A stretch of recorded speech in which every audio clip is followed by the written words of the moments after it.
Alrighty, guys. So Tim Campbell, the game director of Stormgate, is going to be joining us in just a little bit. They've been working on the game quite a bit, it seems, but for me, it's also been, I think, like a half year or so since I've last played it. It's been a little while. So they published this video, 8 months of Stormgate development progress. From what I heard, the game is way better now. I mean, it's still obviously early access, but from what I've heard, the game is way better now than when it first, went into early access. Okay, so this is how I remember the game.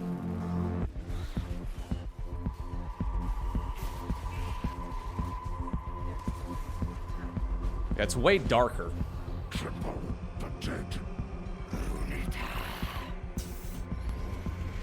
That model is now mostly I mean, when I first started playing the game, the model for the hedgehog, I think it was green. It didn't have a model yet. That model is now mostly obsolete. Bob also has been retired. No more Bobs, apparently. This time around, we have a worker unit instead.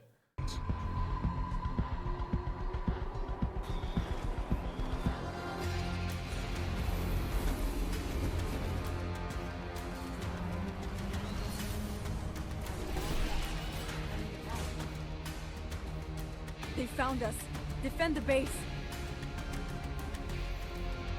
Persistent upgrades? Okay. I'm prepping a lab that can provide upgrades to your troops. Take a look. Make no mistake, this is not our old Earth. We are headed to war in an effort to liberate our world, free our people, and reclaim our home. Oh, that is very different.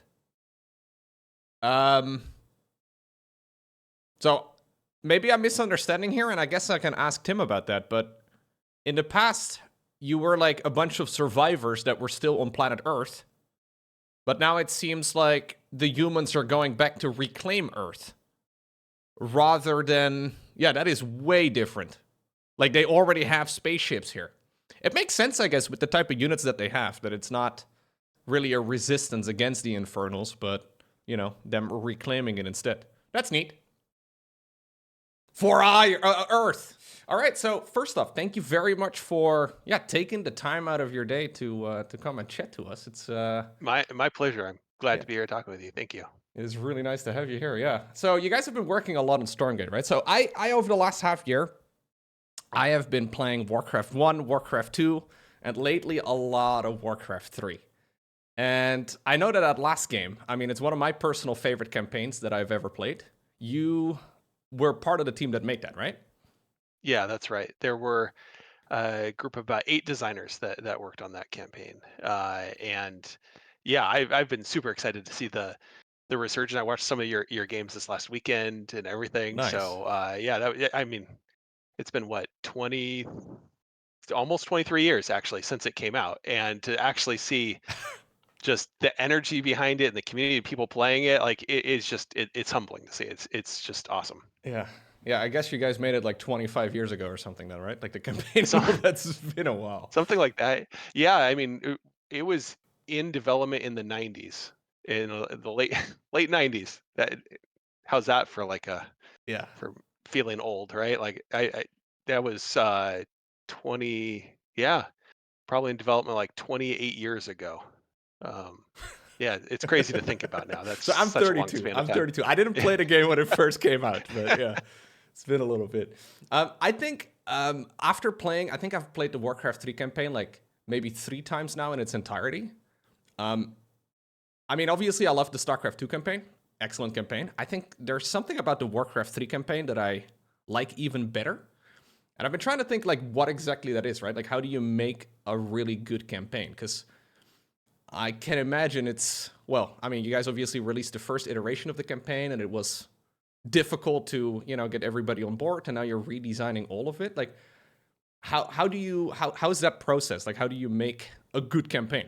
Obviously, that's a very broad question, but a lot of stuff goes into campaigns. Like, campaigns really are where like every part of the development process comes together, right? Art's coming together, animation, your writing, your voice acting, your level design, like it all comes together. And so it really, to do something exceptional like we did with Warcraft 3, it really hinges in, having all of those stars align, a great team given the time to cook and with, their focus on delivering high quality. I mean, that those campaigns are still some of the most fun that I had working on, but they were not easy to put together. Mm. And what we're doing with Stormgate is challenging in a different way, because we're doing it kind of in the spotlight. We're doing this in a game that is showing the iterative development process as we're going through it. And with Warcraft, we didn't have to do that. We were able to actually mess up Right. behind the curtains, right, and fix it, course correct. Some of those levels, um, in the Night Elf campaign in particular, I remember redoing like 7 times until it got to the shipping version, right? And those would be complete redos, back to the basics, because we may have changed something about the faction or the units that were featured in the level, or something else, and then that causes us to revisit that level. And so these things are just, highly iterative and highly dependent on kind of all of the supporting elements all firing on all cylinders at the same time. Yeah, that makes a lot of sense. Yeah, so I guess with Stormgate, what we saw was probably one of the very first editions then when you first published the It campaign. was literally the first. Those were the Okay. first version of each mission that we had put together. There You're like, was please, absolutely please zero like it, iteration please that be had good. gone in. Well, yeah, fair enough. I mean, for better or worse, what we signed up to do with Stormgate was to, develop with some transparency with the community and show people every step of the way along the journey. And that includes stuff that we're uncomfortable putting out there into the world as developers, because we know stuff needs to be iterated on, right? And it's not where we want at the quality level. And so that kind of goes hand in hand with it. And yeah, the campaign that we put out at early access was, I think, more a demonstration that we're at that point in the development process than it was intended to be, hey, this is the final quality bar that we're shooting for. Hmm. That was kind of the starting point rather than the ending point. And I think if we could go back and do things differently, I think for the campaign in particular, I would have liked to have let it cook longer before putting it out there. But the feedback that we did get was helpful, and it did lead us to this point, and so I'm grateful for that. Yeah, I can imagine like balancing the feedback and then communicating then that it isn't the final product yet, right? Like that's got to be really difficult because you obviously get a lot of early feedback, but at the same time, there's got to be a lot of people too that are like, okay, well, this is not what I expected at all. Like, Yeah. Oh, absolutely. how do you deal And with and that? they're Yeah, not they're not wrong to feel that way too. I mean, for people who want to come in and play a high quality campaign, us showing something that was work in progress is not what they're expecting, right? So of course they're gonna, be, underwhelmed or disappointed with that result. And so that's the challenging act for a company like us in our position, is how do we let people know we're going and build awareness, and in the noise of all the games out there, get people to pay attention to Stormgate, but at the same time not raise those expectations too high, right. and let everybody know that we're still very much in development with a long road ahead, right? And balancing those two things, I mean, I honestly, we have, uh, we've not hitting that right equilibrium many times, right? Like we're a work in progress. We're trying to get that right alignment. But the thing that I think we have succeeded in doing is, really taking that step of developing a game with people seeing every step of the way what we're doing. And I think sometimes the hope and the expectation, the excitement is not always in line with where we are development wise. And so we're always trying to course correct those things to make sure that Yeah, we're yeah, setting the right expectations. makes a lot of sense. I think one of the difficult things is that over the years, like initially when Steam first came out with early access, it was a lot of games that were actually like early. But then over the last, I want to say like 5 years or so, some of the games that are in early access, they're like 98% of the way done when Yeah, they launch in early access. So I feel like a lot of those terms, like alpha, beta, early access, like absolutely. it's so diluted. It's so hard to communicate how And it's far hard. along you So are. now everybody has all these different mental impressions of what it means to be in early access, right? Right. Or even what it means to take money, to be, as soon as you're selling something, is that final or is that not? And the whole early access program is meant to do what we're trying to do. It's meant Right. to try to develop a game in partnership with the community, getting feedback along the way, right? But it has, like you said, so many times these days it's like 99% finished game is out there, and a game that's entering early access at 70% is getting compared to that 99%. And so that's tough. It's hard to navigate those waters, and we've stepped on a lot of rakes in our yard along the way, but we are trying to learn from each one of those and Yeah, trying to fair. keep doing better and delivering better quality. Yeah, I guess, yeah, that's one of the downsides, I guess, of being really transparent, right? And I guess at one of the, like, if you work at a Blizzard, for example, or any of the other titles you've worked on in the past, you just get years of time to work on it. Like, that's the main difference. Well, not the main difference. There's a lot of support within Blizzard beyond just the dev team, right? Whole cinematics department and huge QA departments and localization and just all of the publishing team that's there. There's all of this support around, and we basically, for better or worse, we really took a swing at kind of putting all the risks together. We're building a technology layer, we're building a new game, we're building a new team, we're building a new company, we're building a new IP, we're building like basically aligning the stars for the Right. maximum risk we could have right here.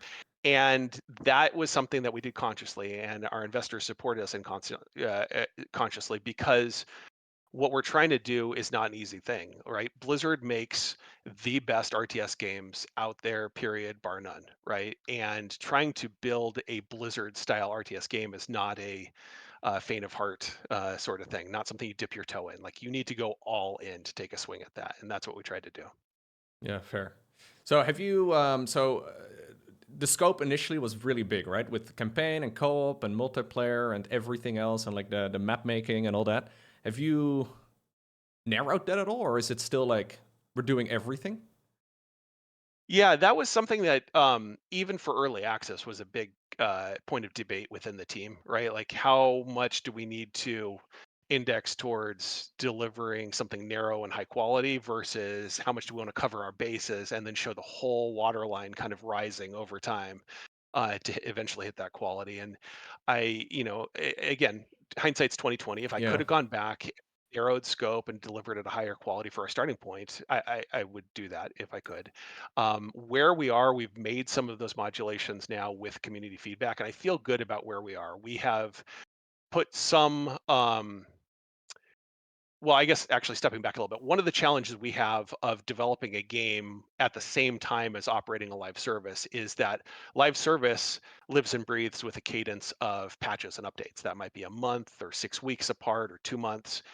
These are really short windows. And a lot of times development works on features or content that takes 6 months or a year to do because it's just bigger initiatives and you have to rip everything apart before sewing it back together. And so how do you marry these two things? And Mm. so what we've done is we've taken some of our modes and put them on ice a little bit. Like, co-op is something that we are not releasing a lot of active updates for right now, specifically because we're trying to do a longer initiative to relaunch that in an exciting way. The same thing that we've done with campaign and other things like versus and kind of our faction 2.0 efforts. Those are every single release. We're kind of grinding away at that rather than a big grand reveal. We're incrementally building our way there. And so we're trying to modulate and adjust our approach, but it differs between the modes.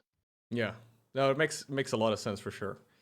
Um, so over the last, I think I last played like actively. I did like 100 hours, maybe like 8 months ago, right? So we just watched that video with all of the changes that you guys have been making. Is there anything in particular that you think is really good right now? Is in a really good place?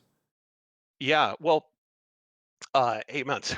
That's a lifetime. That's a lifetime for Yeah, Stormgate. I can imagine it's also Uh, hard to remember what happened 8 months ago and what the game was well, like eight back months then. ago was our early access launch, so that's still pretty crystal clear in my mind. But a lot has changed. So the campaign is the big thing that is kind of headlining this 0.4 update. We've revamped the first 6 missions. We've reset a lot about that. I'm really excited to give a first look at this. We've also been working ahead. We have more missions that are coming up that are in development, and chapters 2 and 3, which are coming out in a few months later this year. And so campaign has been a big focus for us. But what we haven't talked a lot about are some of the other changes that we're also doing in the game. We've been revisiting the game's pacing. So you'll see in this update, units are moving faster across the board. We've adjusted time to kill to make the early game a bit more exciting. So Okay. um, there's more carnage early on with lower hit points and faster training times. We've even revisited how workers build, which is actually one of the things that I'm excited to get community feedback on, where we've Okay. adjusted workers so that they build from charges for all factions rather than training times. And so it's really snappy instant response when you need to use workers. And for people who are on the lower end of the skill spectrum, like myself, it is more forgiving for you if don't keep up with all of your training times for your workers. You can kind of come back and build Okay. a bunch really quickly. And so there's a bunch of changes like that that I Like feel like our fundamental. Yeah. versus is in a better place than it has been. And campaign is in a better place than it has been. So I'm really excited about both of those. Yeah. No, I can imagine like if you're like imagine in StarCraft if you could like change that right now, like that would fundamentally change everything if you could adjust the economy, right? So it's Yeah, nice to hear sometimes you like guys the are still like smallest things that are the underpinnings for all these other things, if you yeah. change that one small thing, it actually ripples through in a lot of ways. Yeah, I like the idea of that for sure. If you like I guess the alternative is like auto producing units or whatever, but obviously then you could, how much do you want to automate and how much do you want to Yeah. actually We've play? tried that internally too, to be Yeah. perfectly honest. We've tried that. We tried that in our Team Mayhem 3v3 tests internally, and we were looking at whether that would be something advantageous to kind of pull from Team Mayhem into 1v1. And ultimately, we settled on the worker charges. And I was super skeptical about this. I just felt like, hey, this is tried and true. This every RTS game, you just train them like normally. This is part of the Hmm. rhythm of the play pattern. But Monk convinced me to go this way, and this is something he was really wanting to get in the game. And I definitely stand corrected after having played it afterwards. I love it, even though it was something I was not excited about to begin with. Yeah. It sounds like it's one of those things. So if you can make charges of workers, that like if you're really good at the game, it shouldn't happen. But if you're not as good at the game, you can kind of have a little bit of catch up. Because obviously you're Yeah, still missing out on exactly. the worker mining. Yeah. Well, and it doesn't change like the time to saturate an expansion, but it has an interesting effect that when you do build an expansion, you can very quickly get to an initial set of workers on it. So it actually Hmm. speeds up the early return on expanding without adjusting the investment and the time that you have to put into to fully saturate. Yeah. So looking at the video, like I've seen a couple people playing, see some of the changes. Like everything is a little bit darker and grittier now. I'm assuming that's all on purpose, right? Like everything just seems to be Yeah, more bloody, absolutely. more mature. Yeah, we are intentionally moving in that direction.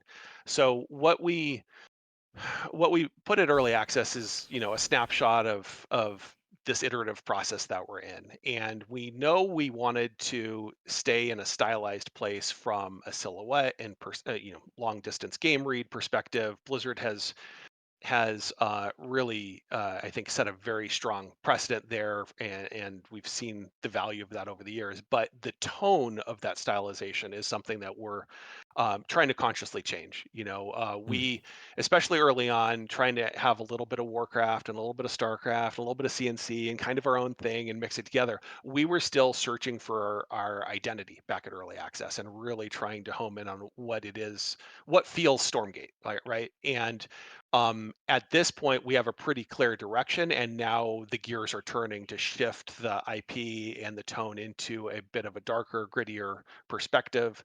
I don't want to get into like the campaign storyline changes because I'm hoping people can Fair. experience that for themselves. But we've changed the viewpoint for the game, so the world itself is in a darker state that you're playing through here. And so, as we continue to roll out more art and more revamps and things like this, you'll see us keep moving in that direction.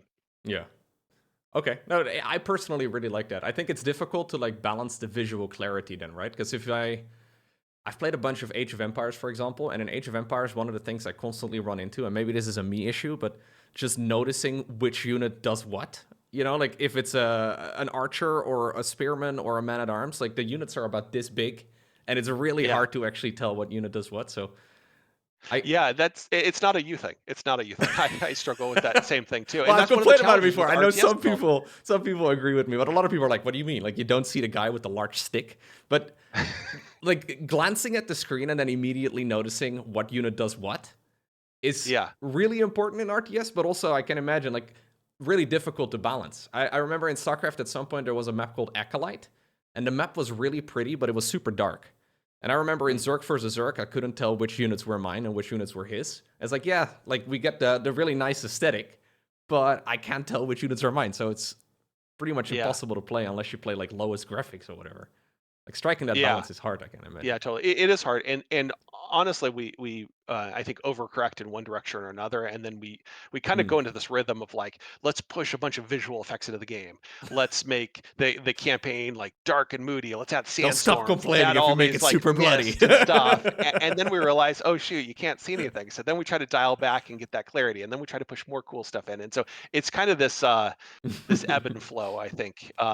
But yeah, legibility is so critical, and it's hard to just nail that on the first try. That oftentimes takes building something, getting it into the game, seeing it in mass in the environment where it's supposed to be, and then course correcting from there. And that just takes time to iterate through. Yeah, makes sense. I noticed pretty much all of the infernal units are changed, I believe. Like, I don't know if all of them are redone or if it's just the majority that I saw so far, but I remember one of the things that bothered me when I first started playing a bit was that the brutes would get stuck on everything. I am assuming all of that is better now, right? Yeah, the brutes were, they were frustrating to play. I mean, just yeah, we not to put you on the spot, but they were a little bit frustrated to play. A little bit. They were frustrated. That's totally fair.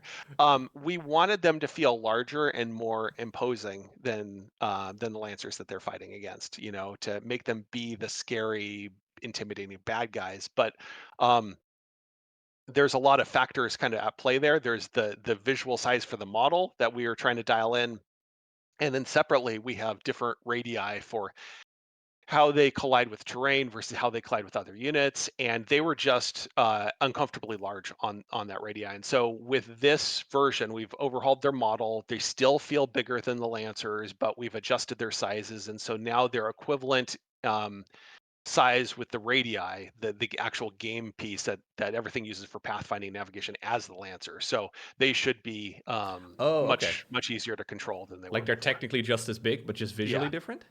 Yeah. Oh, okay.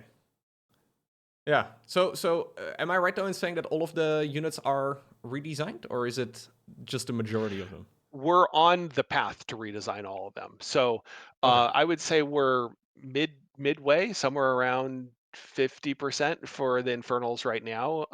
Some of them we're happy with where they're at, and we'll probably just do texture changes or VFX changes or improve some of their abilities and things like that. And then a lot of them we just want to take a do-over on them, you know. And so they just don't match the direction that we're going tone-wise now, and so we need to revisit them. So we focused on the iconic units, the iconic, you know, Brute, Fiend, Gaunt early on, kind of get the early stage workers, or not workers, early stage units dialed in, and then we're going to ripple through the rest. Coming up, we have overhauls for the Doombringer planned. The Weaver will get revisited. The Hexen as well too. That's in flight right now. So yeah, we're just going to keep moving through them. We are going to do the same treatment for all of the factions. We're starting most heavily on Infernals with a little bit of Vanguard, and we'll be shifting into the Celestials as we move forward. And they'll probably get the biggest change than the others, which is why we're leaving them to last. Yeah, so are you planning on doing all of that before like the 1.0 release, or is that something that you think is going to carry through as well in the future? Because I think this is going to be something we're working on like constantly. I mean, that's one of the upsides for a live service game is that our development is never done. So I think as we finish this first sweep through all the races, we'll probably be ready at that point to like circle back and do another sweep through all the factions, right? And you know, over time, as you look ahead years, Blizzard had the challenge with the box product of kind of adding units to each faction with each expansion, and at some point the unit numbers get too large, right? Like they get kind of cumbersome, and some units just are dead units that don't really see use and things like that. And so what we're expecting to do for us is, as we do a whole pass through this, what we'll probably be doing is do refreshers for the factions, you know, each year as we go forward, where we're adding a couple of units, maybe removing a couple of units, and trying to kind of get it into a place where it feels really good without just constantly adding to it. Yeah. Yeah, if you get a roster of 40 units, that's Yeah, it gets a little it bit might out work of for hand. some games, but Yeah, not for the style. Yeah. yeah. So obviously the community has been pretty vocal about a lot of things, right? Like a lot of people have given a lot of feedback. Is there like any feedback in particular that you remember being super useful? Like what is the most what's the most useful type of feedback that people can give? Because some people are just straight up complaining. Some people are like, okay, everything's amazing. Like, how do you sort through all of that? Yeah, well, there's no manual for how to do this, so Yeah. we've just kind of tried to roll up our sleeves and dive right into this. We sometimes have to kind of put our headphones on and just get to work for stretches, and then we'll come up for air and we'll kind of look around to see what the community's saying, and then You don't want to be we'll there kind for of too replay long and then go because back it's down, dangerous. right? Yeah, it is, to be fair, for a Yeah. lot of developers on our team that are used to working in isolation for 5-6 years before unveiling some grand reveal of the game that we're working on. This has been just a personally a challenging time for them Hmm. to see criticism along the way and to deal with that. Not every developer is used to that, and so there's definitely a balancing act there. But I would say that we have gained a lot of benefit from the feedback along the way. The community plays the game fundamentally differently than we do as development, so they're showing problems with the game design and the balancing. They're catching bugs that we're not catching, and even the harshest criticism or the best, most glowing positive compliments, um, we try not to react too strongly to kind of the bookends of the spectrum, but even those are helpful from a trend perspective, where we try to get like a general sense of, is the community happy with this aspect of the game or not happy with this aspect of the game. That all helps. We look through all the social media. We look at comments on videos that we put up. We're in Discord interacting with the players there a lot, and we just pull it all together. And it has been super helpful for us at the high level, like strategizing in terms of what priorities we push off to pull other priorities in, or even at the low level of like, which unit model do we redo next. It's useful to kind of have that sense from the community about what's resonating, what's not. Yeah. No, I think in general, like obviously, I've been making videos for a long time, but I can imagine if you're not used to suddenly people criticizing everything you do, like a lot of video game developers that I know, at least, they kind of, work at their desk and they put their head down and they just keep making cool stuff, and then at some point stuff gets published. But I can Yeah. imagine if you're not used to being in the spotlight like that, right, and just suddenly get criticized over every little detail, like stuff that is clearly not done yet in your mind, but people kind of treat Yeah, maybe and as a finished product. It's it's been frustrating. super hard. I mean, Yeah. think about it. We have some people who are super shy, super introverts, people who like don't really want to be dealing with a Yeah. community I necessarily, prefer right? just sitting back and making my And stuff. Yeah. just make cool stuff. And then when you mess up, or you need to take a second swing at things, that like nobody's seeing it. You don't have to explain anything, right?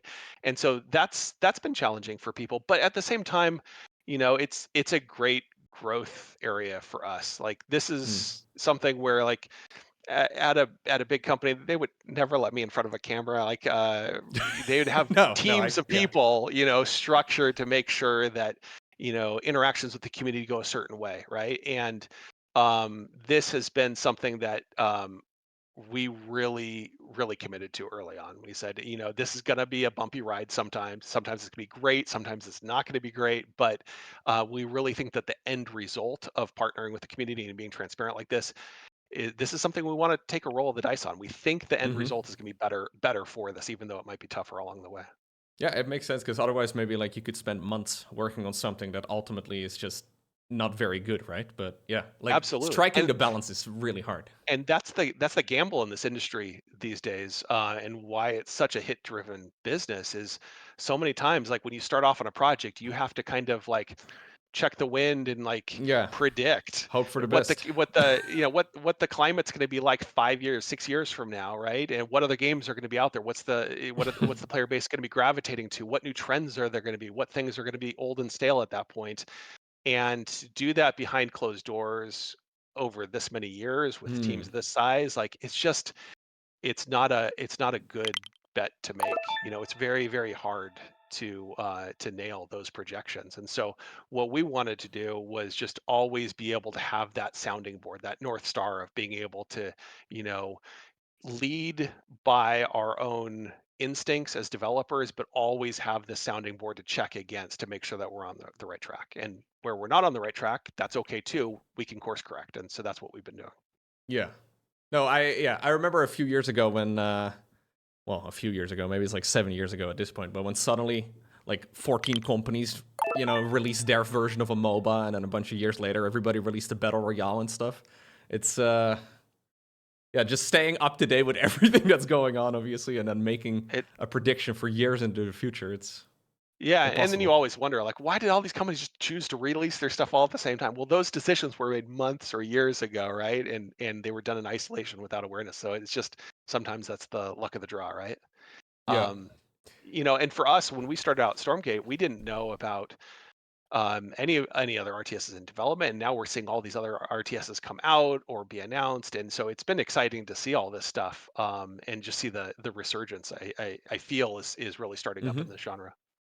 Yeah, I think the approach you guys have taken is actually very good in that department too, because the RTS community in general is probably more critical than a lot of communities out there, just because a lot of folks have been playing, well, like we were talking about Warcraft, like for the last 25 years, or StarCraft for even longer than that, right? But anyways, we can yap for a really long time, but I had a lot of questions as well from the live stream chat, so I see that Jax has selected some of them already for me to have a look at. So one of the questions, the very first one, how does Stormgate plan to approach game balance in a way that keeps the game fun for both newcomers and then also long-term players? I guess player onboarding is always difficult, right? But yeah, but this question is specifically about balance, right? So we have, for onboarding new players, we have a bunch of stuff coming up that we're working on to help people. Right. Let me step back a second. Where we are right now, we've had a lot of people who are sticking with the game right now, who are diehard, who are really, really good at the game. And so when a new player comes in, they sometimes are kind of thrown into the shark tank against really experienced players. And so we are very conscious of that, and we're putting some plans in motion over the next couple of releases where we will be investing in our in training modes and ways for people to kind of get their feet wet with the game before they get tossed into the general population, and when they are, have them be placed at appropriate skill level. So that's something that we're very, very conscious of. I think for balance, this is an area where we have some different opinions on, and we have debated a lot internally. Where we are now during early access, we're changing balance rapidly. We're changing balance from release to release pretty significantly, specifically to home in on what feels the most unique to Stormgate. What is our identity? What feels the best to play as, and to sometimes experiment with changes. As we hit 1.0 and go forward, we'll take a more methodical approach to balance changes, where we try to let balance sit for a bit longer so people can develop strategies and optimize their play styles. But then at very specific windows, we'll be introducing balance changes and give players a bit of an off season per se to kind of get their feet wet with those before embarking in the next ladder phase. And so we're going to try to take a more methodical approach after the 1.0 release. Okay. Yeah, that sounds really good. So it's like hypothetically, like every 3, 4, 5, 6 months, whatever the time period is when you're planning on just consistently changing the meta up?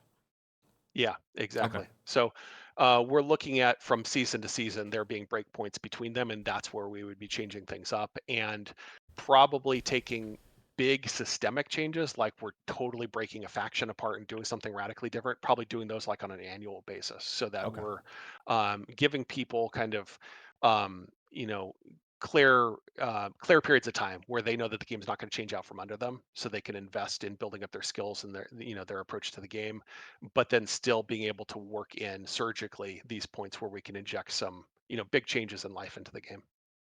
Okay. Another question. Will Stormgate offer any systems to help address this kind of anxiety and make sure that players feel rewarded for their time spent, even if they aren't constantly climbing the ladder? Oof. Ladder anxiety is like one of those difficult subjects, yeah. I love whoever it was who asked that question, because that's my experience playing games, playing RTS games specifically. I get the shakes. Okay. So I think everybody does it first, yeah. Yeah, you would think after working on this many RTS games and everything that I wouldn't get the shakes. I get the shakes just inherently from this. So I'm super conscious of the fact that, you know, climbing the ladder can be super anxiety inducing. So there's a couple of things here that I can actually speak directly to. One, our 3v3 mode, Team Mayhem, is something that we are intending to be competitive, but to lower that singular stress level that 1v1 puts onto people, right? Like, You can you'll be blame your part of a teammates too. team. Always nice. The sessions are shorter. It's a little bit more free form, a little bit more fun, and so I think that's going to be a way for people who don't really want to be engaging with the high stress ladder stuff. I think that's a way that they can still play competitively and have a good time with their friends and everything. Um, but also, we are working on an overarching progression system that cuts across all modes. So even when you are playing co-op or you're playing 1v1 or campaign, and whether you win or lose, you would still be progressing your account and being able to level up your account and unlocking some perks and some cosmetics and things along those lines just for playing. And that should also help players feel like even if they lose, they're still taking that step forward and they're still advancing, and it's not a complete waste of time or anything for them. And so I think that'll also help with that feeling that the person who asked the question was wondering about. Yeah. No, I fully agree. Like, if you play like a StarCraft match right now, or for example a Warcraft match, and you lose, it just says defeat, and that's it, right? Like, Yeah. congratulations, you suck, right? Yeah, Like, that's pretty much how we basically are what it too feels right now. like. Yeah. So Yeah, having exactly. any sort of progress, or I guess maybe even like, you know, any sort of highlight plays or anything cool that you've done in that particular match, or, you know, in StarCraft 2, I guess there's a little bit of like, you made more drones than you did in the previous game, but sometimes Yes. those things are like, you know, it feels like you're getting roasted by the game because it's detected something bad, even though you technically did more of the same. Much. Yeah.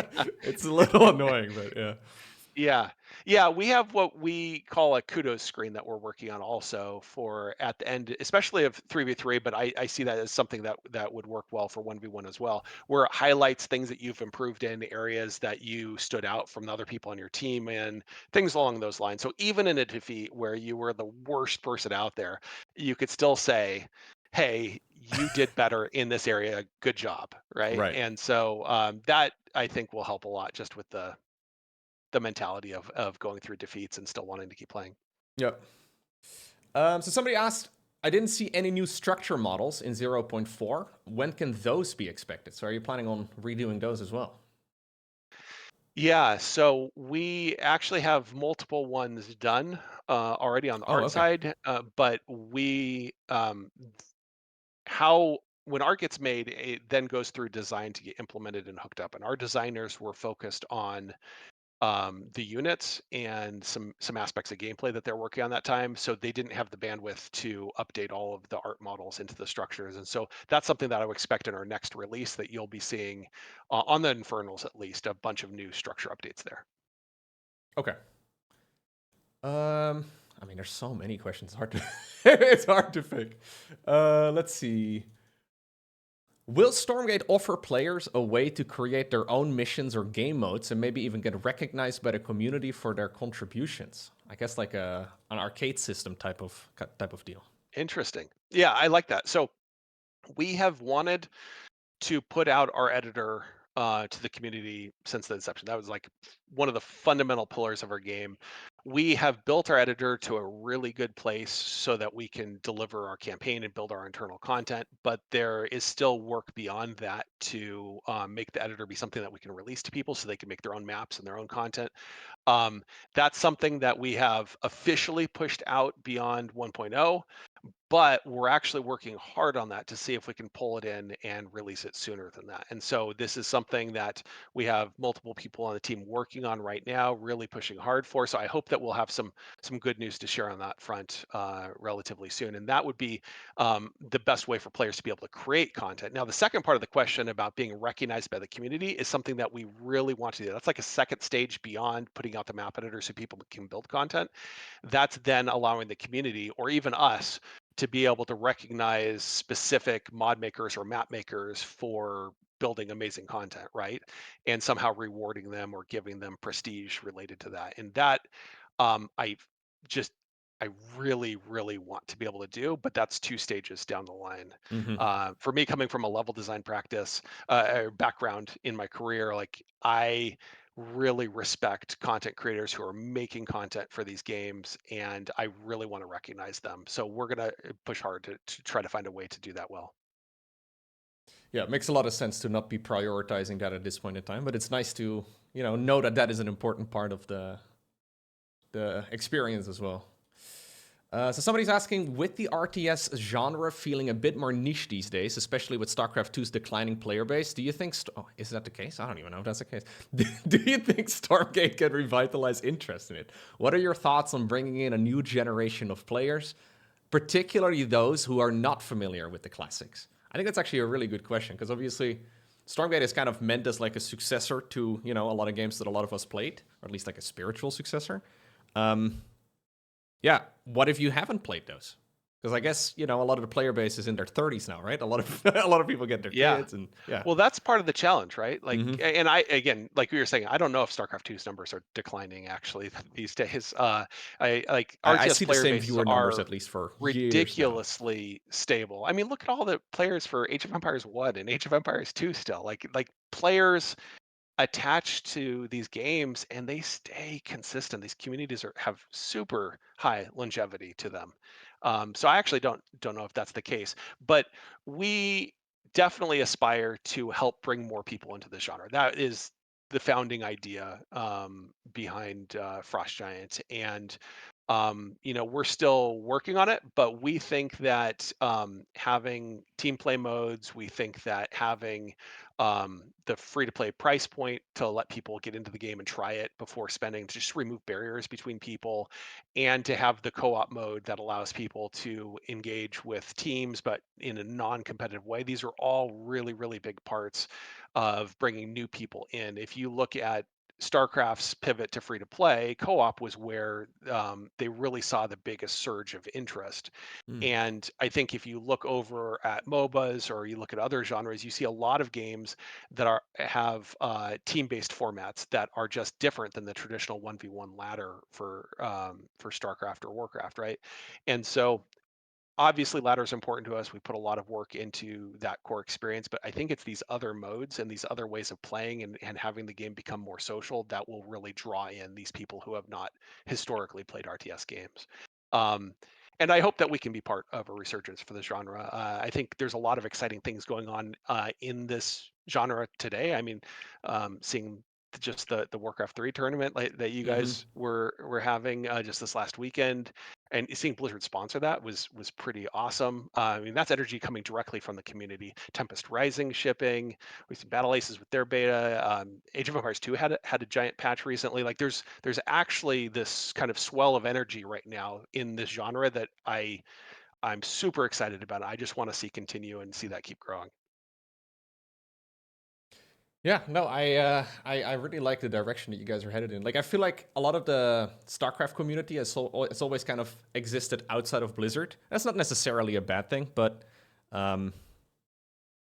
it kind of did feel, I guess, in some moments that, it's kind of like the community and then there's Blizzard. And it's kind of like this friction where there's very little communication between the two.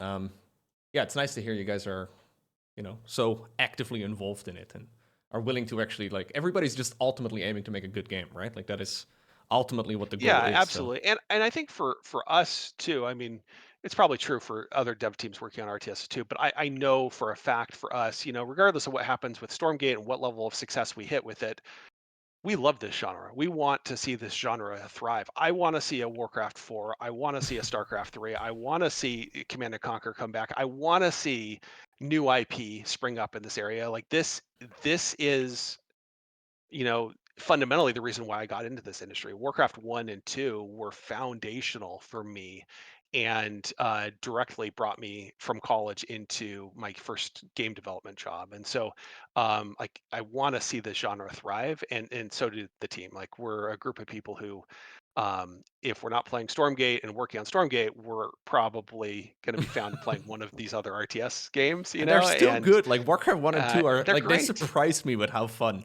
they actually are to play. Absolutely. Like some of it is Yeah. clearly aged, but it's also because the games are like Building roads. yeah, building roads in Warcraft 1 is a questionable mechanic. But I mean, it's, there's something charming about having those old school games for sure. And they're still holding up, even though they're like, in that case, it's like 30-something years old, right? It's old at this point. Yeah, absolutely.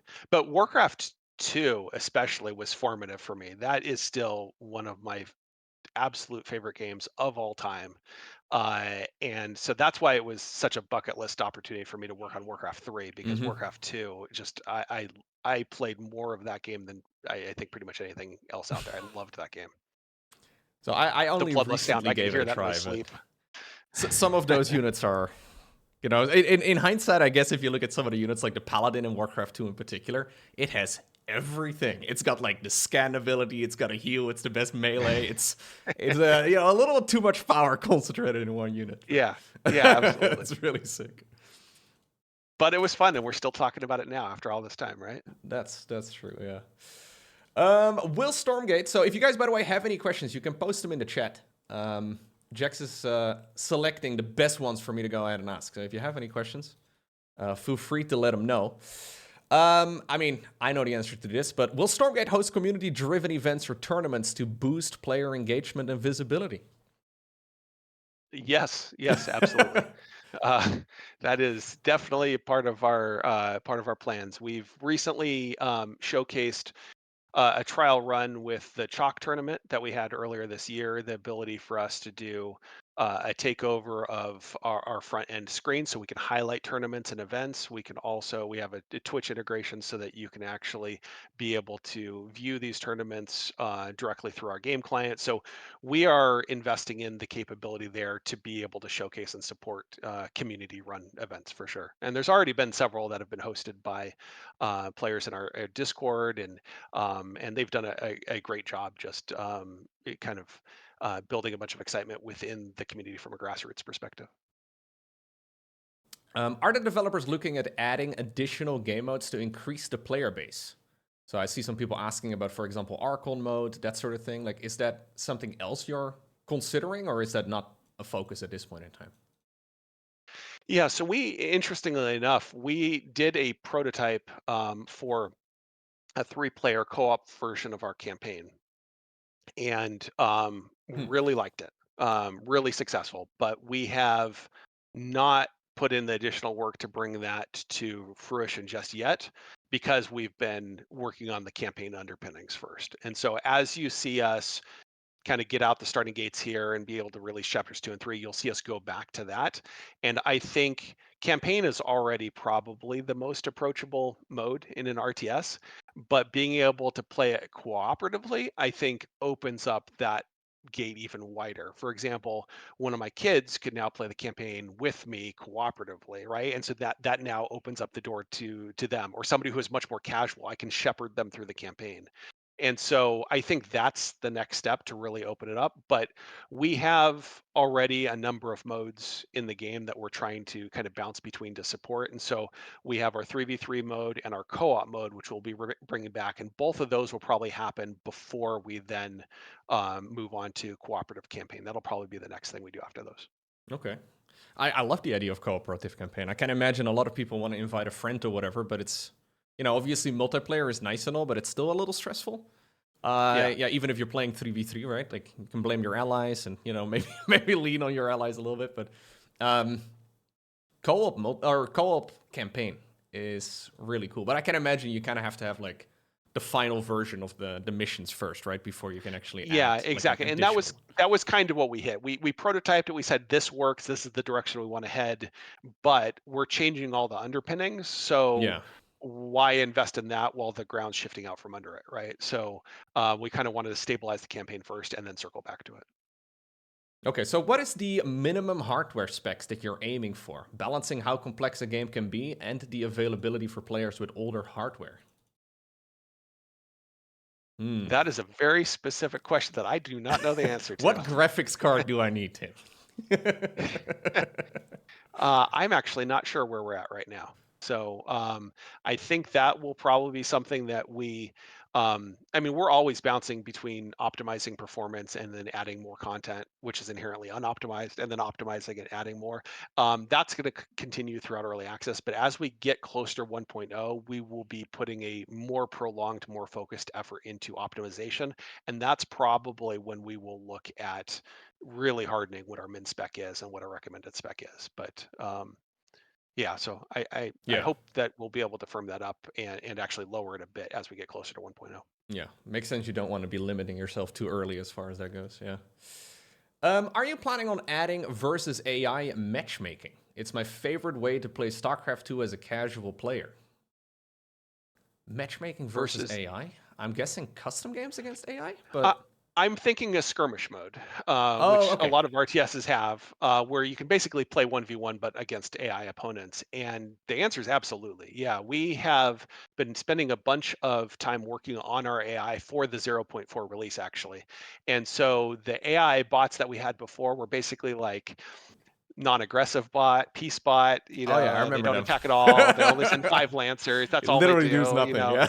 They were technically bots, but not in any competitive sense of the word. And so with 0.4, we're taking that first step towards ultimately a skirmish mode and some serious against bots gameplay.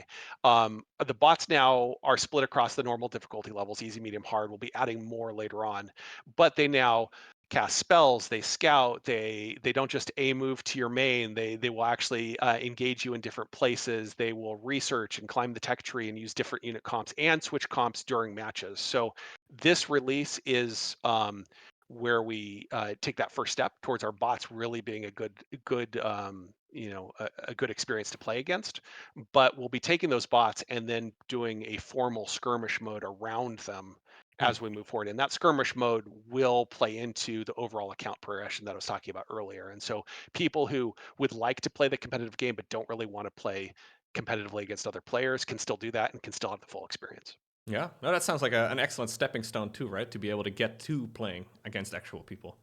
Like I personally don't really mind losing so much, but I know a lot of people are like, okay, I want to perfect my build order before I play it against any person.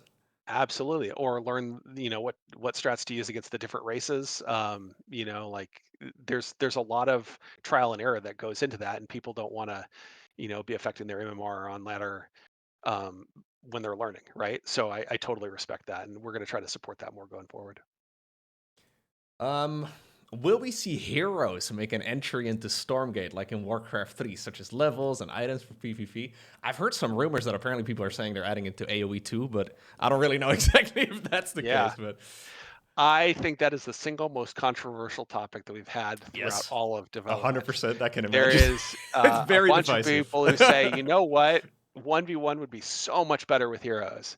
And then a bunch of people who say, I would never play this game if it had heroes in 1v1. And it is such a polarizing. This sounds like Warcraft 3 versus topic. StarCraft 2 specifically. Basically, yeah. And so where we are now, heroes are heavily integrated into campaign and into co-op.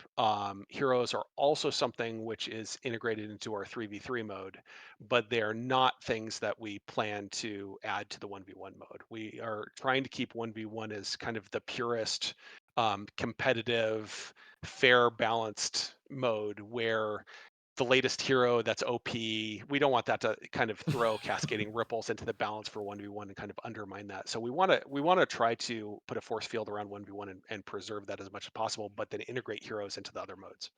Okay. No, excellent. By the way, I can keep asking questions. There's a lot of them, but I don't know how much time you have. But we can do a few more. Go ahead. I have as much time as you have.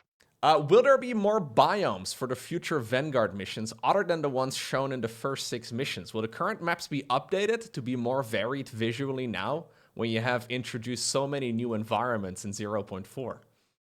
That's a very specific question again, but yeah. So one of the things we consciously wanted to do since early access is we wanted to show more diversity in the world and in the environments that you were playing against. So these revamped missions, they all have very distinctly different feeling environments to them. And we're going to continue that trend going forward for sure.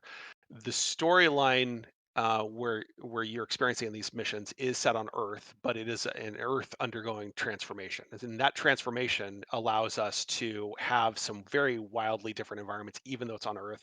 You see some Arctic snow stuff in the trailer that was put out there. You see some corrupted environments that were shown there. So we're going to continue doing that. But the Stormgates, the namesake of this whole game, is this portal that connects between worlds and dimensions, and that gives us this mechanism to take the story through the Stormgates into wildly different environments. And in the next couple missions that we're releasing, you'll also see us go from on Earth into space as well too. And so there are some big changes that are going on there for those campaign missions. So yeah, an enthusiastic yes to this question. We're absolutely going to be doing that. Yeah, it sounds sick. This is, again, a very broad one, but can you ask him what plans they have for esports? Anything esports. What plans we have for esports? Yes, what plans you have for esports. So, oh shoot, I don't know what we have announced or not yet. You can just tell it all. It's okay. Don't worry about it. Like Gerald's going to come running in and tackling me on this call if I say the wrong thing. We're doing it live. But it's no, perfect. I mean esports is important to us. It's something that I know our publishing team is looking at, and we are building on the dev side a lot of the scaffolding to support, like we were talking about the front end takeovers and Twitch integration, and we're doing things like this to really be able to support tournaments and to support esports overall.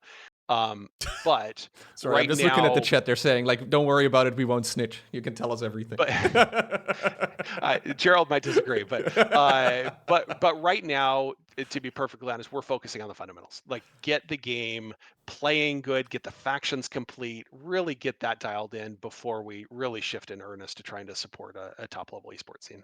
Okay. I mean, yeah, I think ultimately esports is super important, right? But yeah, again, like the prioritization has got to be so difficult to like put emphasis on everything is impossible, right? So yeah, when everything's the top priority, nothing's the top priority, right? So that's the challenge we have, right? The editor, top priority. Esports, top priority. Yeah. Campaign, top priority, right? And we just kind of go down the line, and then we have all of these things which we know we need to do all of them. We really genuinely believe in all of them, but how do we pick and choose, you know? And it's an order of operations problem more than anything that we try to work out. Yeah. So somebody's asking, did you specifically play the Warcraft 1 and 2 remakes? Because those are the ones that I played personally. But so I have not had a chance to yet on the remakes, but I absolutely want to. It's more just a lack of time than anything. I've been really working hard on this campaign revamp and just kind of getting the gears turning on this so that we can release the rest of the story soon after as well too. But I'm really looking forward to going back and playing those. Warcraft 2 in particular, like I was saying earlier, that is near and dear to my heart. So I'm pretty eager to play that again. Fair enough. So if you had to put, this is a difficult one, but if you had to put a figure in terms of completion percentage of the game, I'm guessing the 1.0, what would it be? Now, maybe for the categories, like maybe we're on 0.4, right? So that would be 40%, maybe. Yeah, is it gonna be until like are we don't get to 0.14? Well, I think for really to feel like we have a full game, to me, I think it's important to execute on all of our core pillars. So the core pillars that we have are competitive, co-op, campaign, and custom, right? Like these are the areas that we feel together make the recipe of what is a Blizzard RTS. And we're hard at work on all of these. The campaign, you're seeing the first glimpse of the starting gate.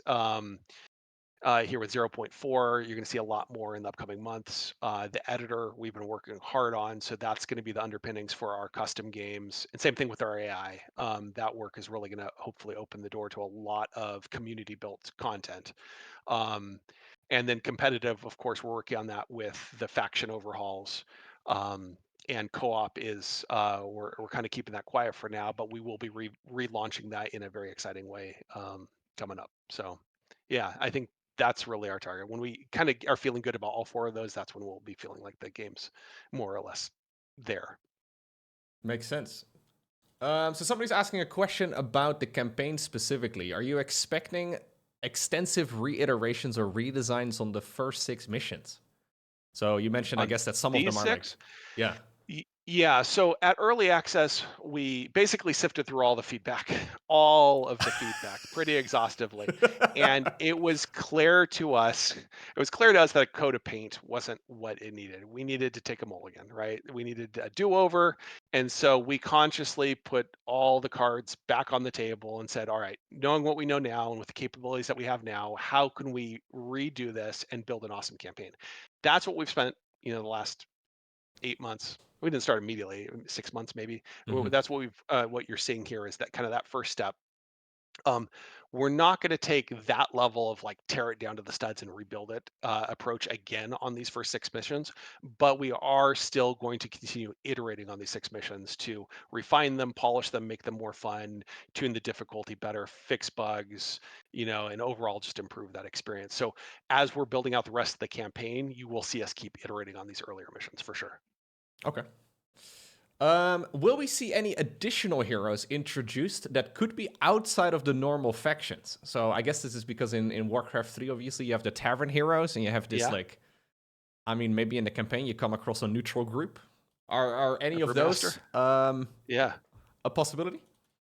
Yes, absolutely. So we are in these first set of missions. We're really just kind of teeing up the main factional conflict. So we didn't want to stray too far outside of the main factions getting introduced to the storyline here. But as we go deeper into this, we absolutely are bringing in some of those other things. Like for Warcraft, introducing Naga, introducing Blood Elves, introducing, Tavern Heroes. Those were ways for our team to kind of shake up the universe after people had played multiple campaigns and were kind of used to, I get orcs versus humans, like what's the Right. next thing, right?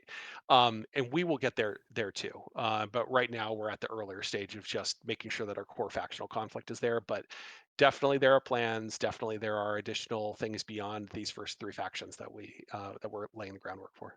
Okay. Yeah, I'm still a little sad they never finished Naga for for Warcraft 3. It would have been sick. Me too. Yeah, I love those.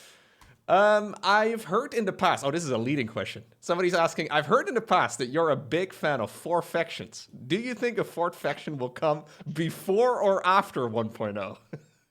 Oh my goodness. Yes, I am a believer in 4 factions.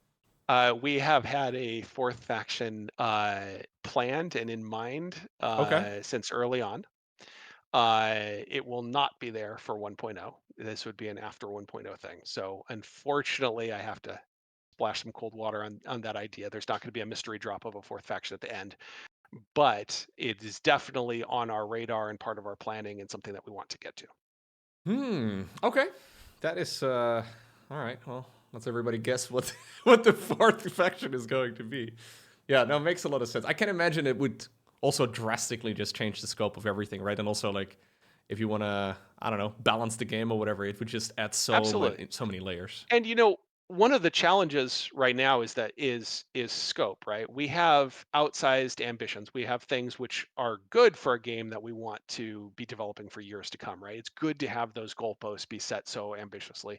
But for right now, we're really trying to keep the near-term scope under control so we can just focus on quality. And so the idea of introducing a 4th faction when we're still hardening the first 3 just it would kind of tug against that. I'd rather get these 3 to a state of quality and then look at adding on than do the opposite. Yeah, makes perfect sense. Any chance we'll get a unit test map? I mean, I guess this is to do with the. That has been requested a lot, actually. Yeah, I use them a lot Yeah, for YouTube thumbnails in particular, but to take pretty screenshots of things. But yeah, a unit test map yeah, is big. absolutely. And I can tell you, it's probably for 4 releases now. it's been on our list of goals, and then it's been dropped off for higher priority items. So it's something that we just need a little block of time that we can put some design time into to release. We see its value. We want to do that, and hopefully we can make it happen soon. But yeah, it's like we were So talking many earlier. When things. you have so many top priorities, how do you pick and choose between them? That's been one of the things that's just slightly below the fold each time, but we'll get there soon. Yeah. No, it makes sense if you have an editor that's done, right? At some point, if it takes too long, the community will just cook up something brilliant. You don't even have to Yeah, do it that's anymore. true. Exactly. Yeah, fair enough. Any thoughts about the current UI art for the menus? Will they be updated as well to fit the new tone of the game? Yes, and we kind of knew this going into this, especially with a live game, we couldn't just have the whole game go dark for 18 months and then come back with kind of a new tone and everything. Right. We knew we were going to have to be taking a run at this, making changes in one area and having another area get slightly out of date, and then circling back to that. And so the glue screens are on our list. I know Alan has a specific vision for what he wants to do to them, but right now he's neck deep on the actual in-game stuff. So I think as the Infernal overhaul, I think, gets pretty like closer to completion, I think we'll see him circle back and take a pass on the shell experience around the game. Makes sense. Makes sense. Yeah, I guess a lot of those things are things that the community will also be more than happy to help out with, right? So that's one of those difficult things, I guess, with, like, for example, the unit tester, but also like map design and interface design. Like, the community will be, if there is an editor that people can use, I guess they will be cooked up really quickly. But Absolutely. And every time, I'll tell you this right now, like every time I've worked on a project where we've put out an editor, I've been blown away after the fact by what the community has cooked up and how fast they've done it. There is a real power to having the community be able to work on content in an editor that, internally, with dev team priorities and time windows and all the shifting priorities that you have in development, you're just not able to do. And then you kind of release out into the wild, and then bam, you see like just incredible things come to life there. And that's what we're hoping to see with the editor that we're putting out. And we're, like I said, we're putting a lot of effort into that, and hopefully we'll have some good news to share soon on that front. yeah, I joke about half my community being software engineers all the time, but there is a very significant portion of people that will do, engineering during the day and then maybe some map making during the night. That's that sort of thing. There's a lot of work. Absolutely. That's what I used to do before I became a game developer too. Like it is such a good creative outlet that just the act of creating something, and then something that you can share with people I find that invigorating. That's one of the reasons why I picked level design to focus my career on. So I totally understand that. And so yeah, I want to support those community members as much as we can. Awesome. All right. I think that's pretty much all of the questions that at least were selected. How long until the patch drops? Well, apparently the game just went offline, guys. So yeah, so we're in the literally process right now of updating the servers. Yes, literally right now. So very, very shortly. Very cool. I'm excited to give it a shot as well. Yeah, I don't know if there's any more really urgent questions in the chat, but I think we've discussed practically everything that that the game is all about at this point. Yeah, I'm really excited to see what people think about this release. We've been putting hard work in with each incremental release since early access, but at this point, with 8 months, it feels like the totality of the changes we've made are pretty substantial at this point. And so for people who kind of checked in early at early access and was like, hey, this is a little too raw for me, or a little too early, rough around the edges, whatever. Maybe I'll check in later. This would be a great time to check in. And so I'm really excited to see what people have to say about this. We have some bigger things even than this release that we've been cooking on that are kind of queued up for the next couple of releases. So I'm hoping that this is the start of a really exciting time for people playing the game. Yeah, so people can just go onto Steam and just download the game, right? There's no absolutely. That's just it. Yeah, you can just check everything out right now if you want. No shenanigans. No funny. No yeah, €60 the game, year early access or whatever. check it out and let us know what you think. Yeah, exactly.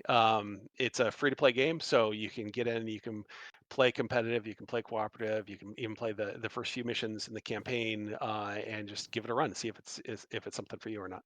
All right. Well, thank you very much for your time, Tim, and Yeah, I'm excited to Pleasure give as the game a always. shot. Thank you for having me on here. It's been great talking with you. No worries. As I was talking with Tim, apparently they also published this on the YouTubes. Good timing. Hi all, this is Tim Campbell. Well, that's convenient. Different shirt, same Tim. Here from How the does he Stormgate do it? team. How does he? You know how like sometimes you go to the theater or whatever and they do a wardrobe change and like just like that? That's incredible. How does he do it? I'm pleased to bring you some news about our 0.4 content update. With this release, we are unveiling the first look at our I think the reason they've done so much, dude, is they've cloned Tim. They may have cloned Tim Campbell. I'm just saying. I'm just throwing it out there. revamped campaign experience. This is something our team has been hard at work on for months, and I'm personally very excited to get into your hands so that we can hear what you think about it.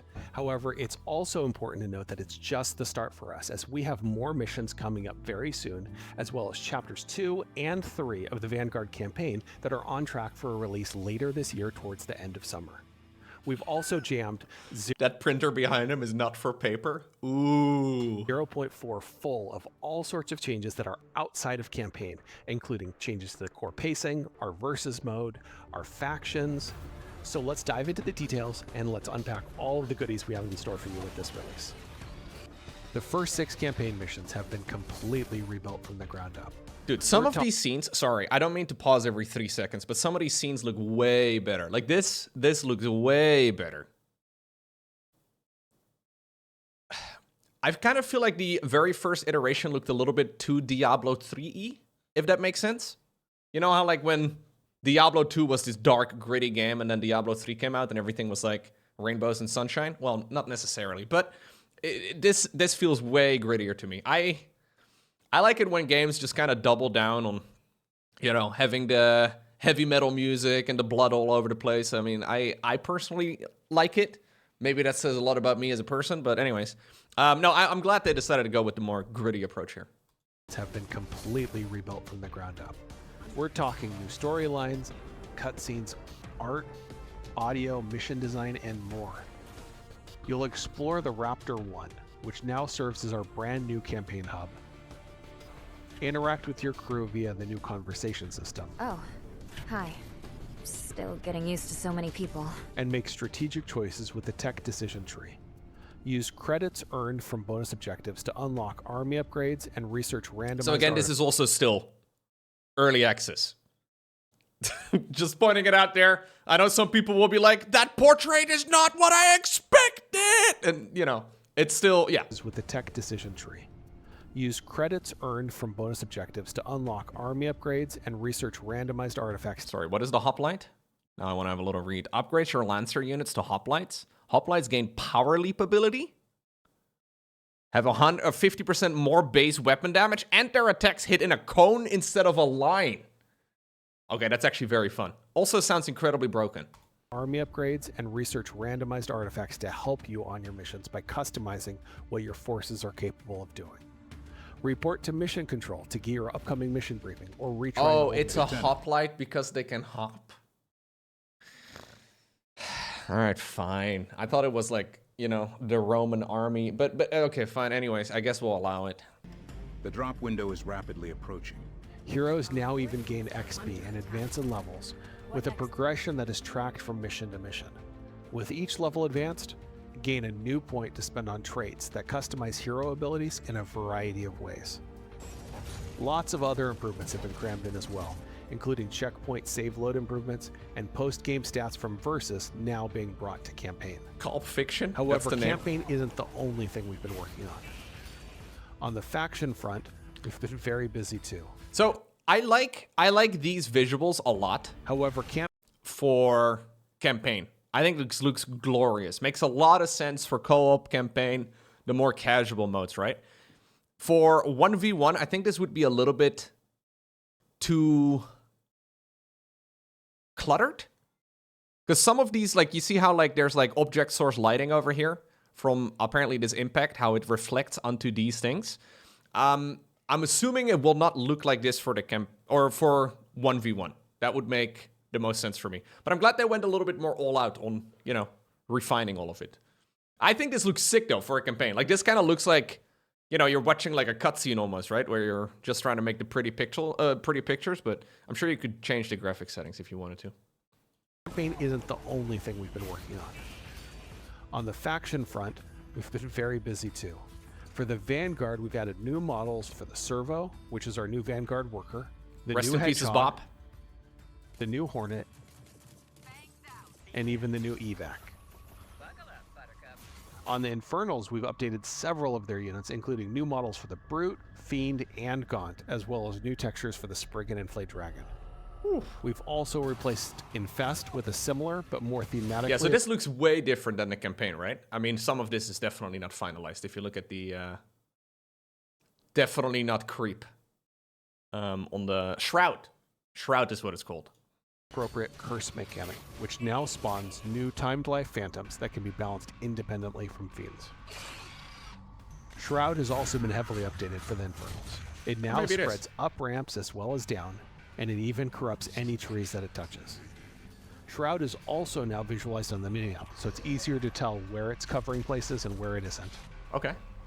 All Infernal structures now emit Shroud, and structures build faster when placed on areas already covered in Shroud. Art-wise, we've also updated two of our hero characters. Taking the lead. Riker and Malik. Sorry, this is Riker over here? Riker used to be an old man. Am I crazy? Wasn't he old? You got his hair dye, he grew out his beard a little bit more. He's got the studded shoulder pads. Two of our hero characters. Taking the lead. Riker. It's Prince Charming from Shrek. And Malik. The dead will serve. As well as added new... Oh my god, this guy looks... And Malik. That's a lot of arms. The dead will serve. That is definitely Chris Metzen, am I crazy? That sounds exactly like Thrall. That's gotta be Chris Metzen. Yeah, it has to be, yeah.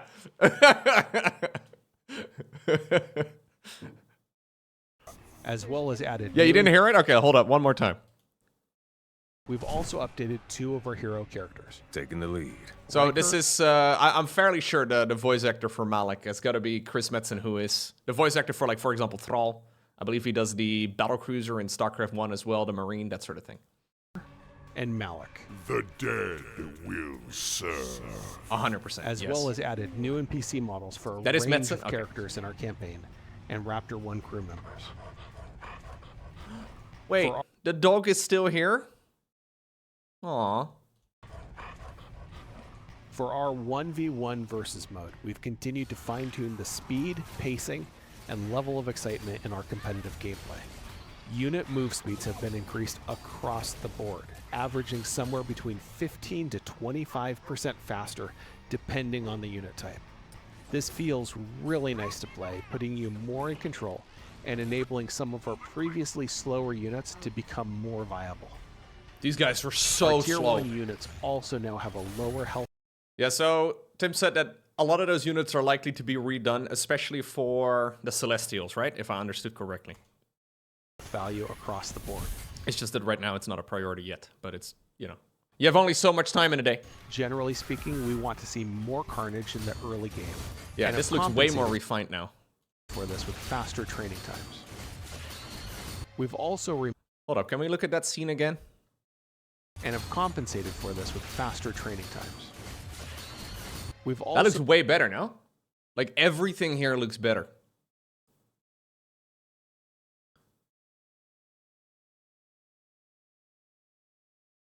And have compensated for this with faster training times.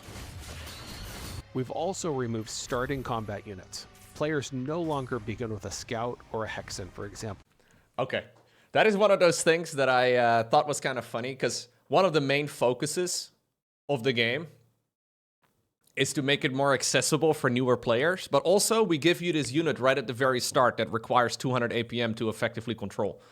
I personally don't mind it. I just thought it was a weird, you know, friction. Starting without an extra attacking unit is yeah, makes a lot of sense. I like the concept of the scout, but you can just send a worker instead. I think that's totally fine. More sneaky plays and a variety of openings. We're also trying out a new economic change. Workers in all factions now train instantly with charges, instead of being delayed by a training time. This feels really snappy and allows workers to be more quickly deployed exactly when you need them, and gives newer players a bit more forgiveness if they fail to keep up constantly with their worker production. This is one of those things that will be very conflicting for a lot of people. I don't personally mind it. Because you're still better off making them one at a time. But if you get supply blocked or whatever, there is a bit of a catch-up mechanic. Yeah, it's like larva, I guess. But I imagine this is like every structure has a couple charges, and then you can just use up those charges but still spend the money. But if you would have properly macroed, you're going to end up with more resources. This seems like one of those things where you don't really lower the skill ceiling, but you do make it more approachable. Which, you know, obviously it's always a balancing act, but I mean, obviously all of this is experimental, right? That doesn't seem like a bad idea. We've also significantly updated our AI bot opponents. Difficulty has been split into easy, normal, and hard. This AI will now train unit compositions in a more focused manner. These compositions can transition throughout a game and can vary from match to match, offering a great deal more variety. Bot opponents will also now research upgrades, cast basic abilities, and do a better job of scouting and harassing different locations than just your One thing I've learned from playing a bunch of Warcraft 3 lately is when I first started playing Warcraft 3, the combat looked to me like just one giant blur. I just saw a lot of units that were kind of whacking away at each other, but I had no idea what was actually going on. I'm experiencing a little bit of that when I look at these fights, but I think most of that is just being familiar with the game. Like, there's only so much you can really do, I think, as a game dev to make it more visually clear. I've seen so much StarCraft that I can look at a fight and be like, this is amazing for that faction, right? Or that race or that engagement or whatever.